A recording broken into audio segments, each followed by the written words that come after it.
It is easy to start smoking.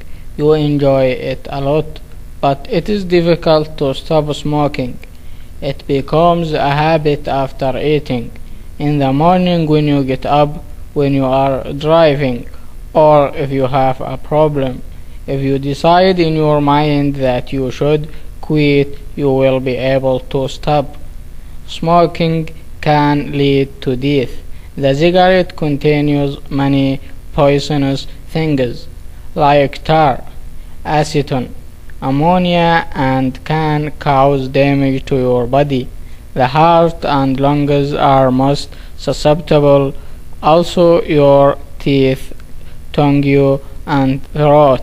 In just 3 months, if permanent damage has not been done, the body will clean itself and be like new again.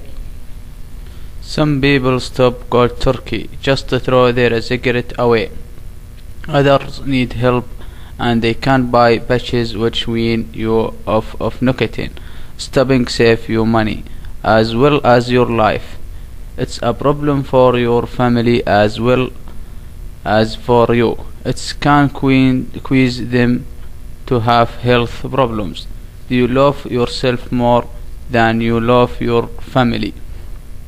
To become more healthy, you can learn to eat fruit, drink juice, and exercise after you quit smoking. Why would you keep smoking?